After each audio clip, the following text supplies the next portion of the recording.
다음 사건은 한국에서 있었던 사건이에요. 아주 유명한 포천 여중생 살인 사건이죠.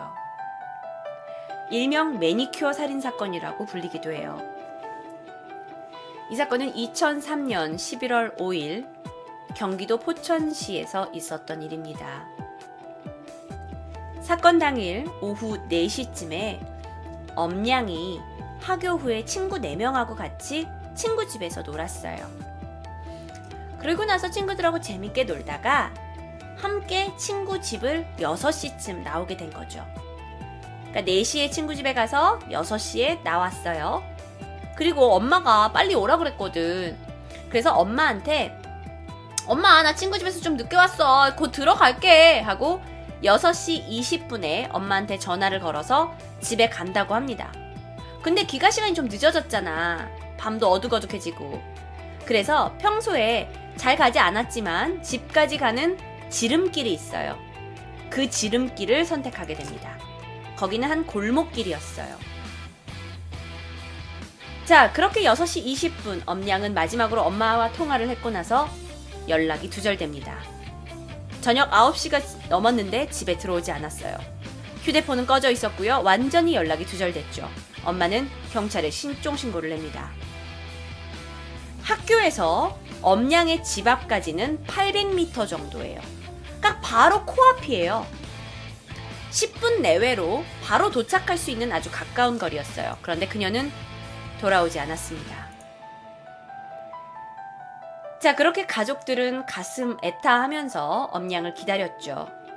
그러던 실종 23일째 11월 28일 경기도 의정부시 밀락동과 자양동 일대에서 피해자의 가방과 양말, 교복 넥타이, 그리고 장갑과 공책이 발견됩니다. 자, 이 유류품이 발견된 곳은요, 엄양의 집에서 7.4km나 떨어져 있는 곳이에요.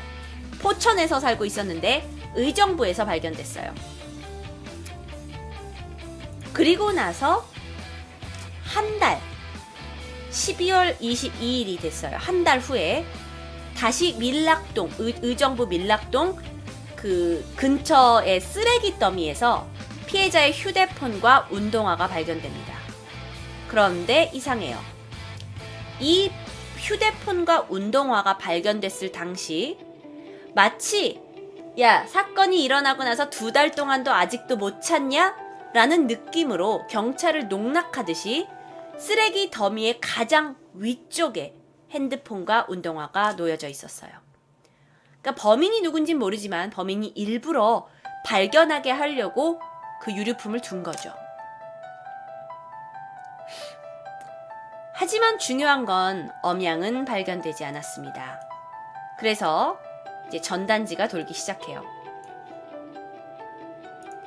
당시에 동남중학교 2학년에 재학하고 있던 15살 엄양을 찾는다는 이런 전단지가 나가게 되죠. 자, 그렇게 시간이 흘러갑니다. 한 해가 흘러버리고 2004년 2월 3일 포천경찰서는요, 이 수사 전담반을 2개 반으로 확대를 하고 수사를 재개해요. 재개하는 게 아니고 수사를 계속해요. 그런데 엄양의 아버지가 군인이었어요. 그래서 아버지가 협조 요청을 해가지고 군 부대에 있는 장병들까지 다 동원을 해서 엄양이 실종됐던 장소를 다 샅샅이 수색해요.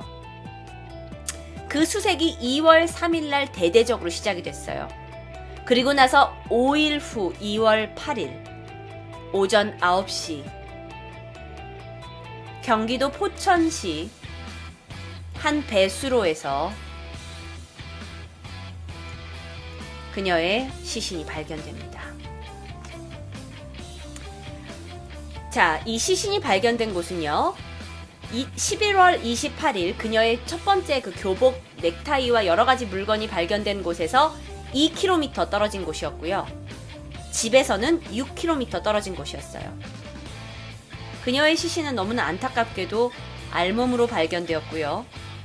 배수로 앞에는 29인치 TV 포장 박스가 허술하게 막혀 있었어요. 그러니까 이 사진에 보시는 이 배수로 마플 29인치 TV 박스 같은 걸로 그냥 이렇게 막아놓은 거예요. 허술하게. 근데요, 여기서 이상한 게 있는데 삼지창 모양의 농기구도 같이 발견됐어요. 그래서 경찰이 생각을 하기에 이 엄양의 시신을 TV 박스를 이용해서 옮겼을 것으로 예측했어요. 이 TV 박스가, 그럼 TV 박스가 중요하잖아. 이 TV 박스를 어디서 난 거야? 근데 이걸 보니까 남양주시의 한 전자제품 대리점에서 발송된 물건으로 밝혀졌어요. 그래서 경찰이 이 TV 박스 배송자를 찾아봤는데 찾지 못했어요. 자, 그러면 또 다른 증거, 농기구가 있었잖아요. 농기구도 주인을 추적했어요. 주인을 찾아냈어.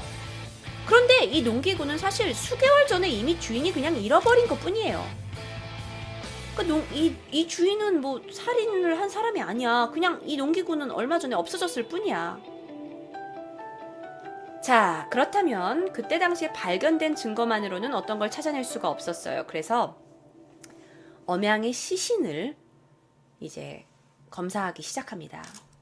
그런데 엄양의 시신이 상반신 부분이 상당히 부패가 진행되어 있었어요. 그런데 하반신은 깨끗해요.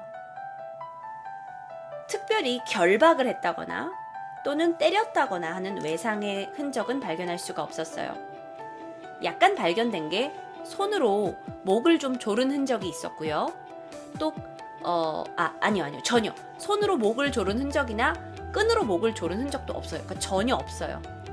근데 시체가 발견되었을 때 옷이 벗겨져 있었잖아요. 그러면 성폭행일 가능성이 큰데도 불구하고 검사 결과 정액이 검출되지 않았어요. 그러니까 성폭행의 흔적이 없는 거죠. 근데 상반신 부분은 부검이 너무 심하게 부패가 되어 있어가지고 제대로 된 부검은 불가능했다고 해요. 그런 그 말은즉 뭐냐면 죽음의 사인을 알 수 없어요. 왜 죽었는지, 목 졸라 죽은 것도 아니에요.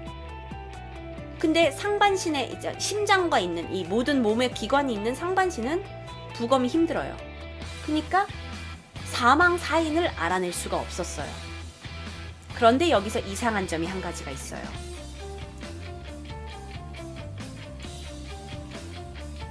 그녀의 손톱과 발톱에 빨간색 매니큐어가 발라져 있었어요.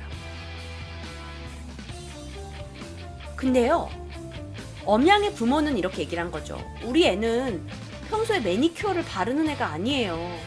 게다가 무슨 중학생이 이렇게 빨간색을 바르지 않아요. 게다가요, 이 매니큐어가 그렇게 곱게 발라져 있었던 게 아니에요. 손톱과 발톱에 둘 다 칠해져 있었거든요. 이게 여자가 이렇게 직접 칠했거나 또는 뭐 전문적인 곳에서 칠했다고 하기에는 너무나 거칠게 발라져 있어요. 성의도 없고 조잡하게 빨간색 매니큐어가 발라져 있는 거예요. 물론 이 사진은 매니큐어만 보여주려고 제가 가져온 사진입니다, 여러분. 이게 실제의 사진은 아니에요. 자, 게다가 경찰이 이 점을 이상하게 생각을 해서 조사를 해봤더니 이 매니큐어는 사망 이후에 칠해진 것으로 밝혀졌어요. 그러니까 범인이 엄양을 죽이고 나서 손에 그리고 발톱에 다 매니큐어를 발라놓은 거죠. 자, 이걸로 여러분, 우린 유추할 수 있어요. 범인은 어떤 성향을 가진 사람이죠? 범인은 성도착증 환자일 가능성이 커요. 성도착증. 왜? 야, 누가 사람을 죽이고 나서 여기다가 매니큐어를 바르니? 그게 보통 인물이니? 아니잖아요. 그래서 이건 성도착증 환자일 가능성이 커요. 자, 그거 외에도 범행의 단서를 가지고 여러 가지 범인에 대해서 유추할 수 있었어요. 예를 들어서 가방이 발견됐잖아요. 근데 그 가방에 학원 수강증하고 공책이 있었어요. 그런데 하필 이 부분에 이름이 훼손된 거예요. 그러니까 학원 수강증하고 공책에 얘 이름만 찢겨져 있어. 근데 이게 뭐 그럴 수도 있잖아. 근데 이게 자연적으로 뭐 어디에 이렇게 긁혀가지고 달아가지고 훼손된 게 아니라 명확하게 누군가가 이름 부분만 잘라낸 거예요. 훼손시킨 거예요. 그래서 범인이 이건 일부러 이름만 이제 찢어낸 거죠. 자, 그런 걸 통해서 우리는 무엇을 알 수 있냐? 범인은 그녀의 주변 사람일 수도 있다라는 걸 알게 돼요. 이게 범죄 심리학자의 추측이에요. 면식범이라는 거죠. 왜 이름을 뜯어냈는지 몰라요. 하지만 뭔가 이 여자에 대해, 이 엄냥에 대해서 전혀 아무런 정보가 없었던 사람이라면 굳이 공책에 써있는 그녀의 이름을 왜 뜯어냈을 거라는 거예요. 자, 또 다른 게 있어요. 엄양의 시신의 이 상반부 부분이, 상반신이 굉장히 부패가 심했다고 했잖아요. 그런데 하반신은 깨끗해요. 정액도 발견되지 않았어요. 즉, 성폭행을 당하지 않았다는 건데요.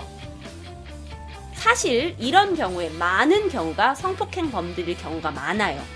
그런데 이상하게 성폭행이 없었어요. 그 얘기는 혹시 범인이 성적 활동을 하지 못하는 성불능자일 가능성이 있다라는 거죠. 무슨 얘기인지 아시죠? 성적으로 뭔가 그러니까 활발한 활동을 하는 남자이지 않을 수 있다는 거예요. 또 한 가지가 있어요. 그녀의 교복은 발견되지 않았어요. 교복의 넥타이만 발견됐어요. 또 발견되지 않은 건 그녀의 속옷이에요. 그러니까 교복과 속옷은 범인이 가지고 있는 거예요. 이게 프로파일러들의 분석을 보면 엄양을 살해하고 나서 교복과 속옷을 기념품이라고 생각을 하고 가져갔다고 추정돼요. 그러니까 뭐 예를 들어서 뭐 이상한 변태들 있잖아. 그러니까 내가 살해를 저지르고 나서 뭔가 그거를 기념품으로 가져가는 거. 왜 가져가냐? 그걸 가지고 있으면서 범행 상황을 떠올리면서 쾌감을 느끼거나 자위행위까지 할 수 있는 변태 성욕자일 가능성이 크다는 거죠. 또 한 가지, 사건 당일이 오후 6시 20분이었어요. 당시에 휴대폰 배터리가 강제로 분리가 됐어요. 그렇기 때문에 엄양은 아마 이 통화 직후에 바로 납치되었을 가능성이 있어요. 근데 여러분, 휴대폰은요, 전원을 킬 때, 그리고 전원을 끌 때, 그리고 통화 중일 때 통신회사의 기지국에서 휴대폰의 위치가 등록이 됩니다. 그런데 휴대폰이 꺼져 있거나 배터리가 분리되면 휴대폰의 위치 수신을 할 수가 없어요. 근데 뭐 요즘은 이런 정보 요즘 다 알죠. 우리가 뭐 당연히 알죠. 위치 서비스라는 게 있으니까. 근데 사건이 벌어질 2003년에 이런 걸 정보를 아는 사람은 많지 않았어요. 배터리를 분리해야만, 그러니까 끄지 않고 배터리를 분리하면 더욱더 위치 추적이 되지 않는다는 걸 아는 사람이 많지 않았어요. 그래서 사람들이 추측을 한 거죠. 이게 통신회사 내의 기술자 외에는 잘 일반인들이 모르는 거야. 그렇기 때문에 범인은 통신기술 쪽에 해박한 기술자거나 또는 사전에 치밀하게 계획을 하고 나서 범행을 저지른 게 아닌가라는 가능성을 두고 있어요. 또 다른 단서예요. 엄양은요, 친구들과 헤어진 이후에 빨리 집으로 돌아가기 위해서 지름길을 선택했어요. 그런데 이 지름길은 마을 사람들만 아는 길이에요. 그런데 마을 사람들 중에 한 명이 엄양이 당시 실종된 날 마을에서 낯선 흰색 차량을 봤다고 증언했어요. 그런데 이게 왜 낯선 차량이었냐면 흰색 차인데 차량의 뒷유리가 자켓으로 가려져 있었다는 거예요. 야, 누가 차의 유리를, 뒤에 유리를 가리고 다녀. 근데 이상하게 차의 유리가 가려져 있었어요. 그래서 경찰이 생각을 하기에 차량을 이용해서 납치하고 살해한 후 유기했다라는 그 가능성을 두는 건데, 그러기 위해선 이 마을의 지리를 최소한 잘 알아야 되거든요. 자, 그렇다면 종합해 볼 때 범인은 마을 사정에 대해 잘 알고 있고 얘와 얼굴을 아는 면식범일 수 있고 치밀하게 사건을 계획하는 사람이고, 그런데 평범하게 보이는 일반 사람들한테는 굉장히 평범하게 보이지만 약간 성적으로 정상이 아니고 변태 성역자일 가능성이 크다는 거죠. 자, 이후에 경찰은요 40여 명의 형사들을 더욱 투입했어요. 그래서 특별수사본부를 구성한 후에 살인범 찾기를 계속합니다. 그런데 수사가 11개월을 넘겼는데 도대체 누가 이 아이를 죽였는지, 어떠한 단서도 제보도 없어요. 실마리가 풀리지 않아요.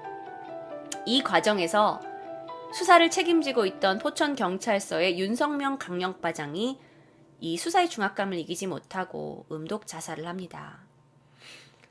그러니까 형사님까지 너무나 중압감에 자살을 하셨어요. 당시에 수사를 같이 맡고 있던 또 다른 김종국 그 수사과장님의 말에 의하면 이게 범인은 동네 그냥 양아치가 아니다. 이 범인은 직업을 뚜렷하게 가지고 있고 굉장히 점잖은 사람이다. 근데 양면성을 가지고 있고 성적으로 불능자이고 그래서 우린 더욱더 찾기가 힘들다. 그래서 모든 가능성을 두고 시민의 제보를 기다리는데 정말 이상하게도 전화 제보가 없대요. 왜 보통 살인사건이 일어나고 막 이러면 사람들이 뭐 이상한 제보라도 하기 나름이래요. 그래서 오히려 그 너무 장난 전화가 많아서 형사들이 굉장히 난관을 겪는다고 해요. 그런데 김 과장님 말에 의하면 내가 20년 동안 온갖 수사를 다 해봤는데 이 사건처럼 제보도 없고 목격자도 없고 사인도 모르는 사건은 처음이라고 말하셨다고 합니다. 이 사건의 현상금은 1,000만 원이나 걸려 있어요. 결국 엄양은요,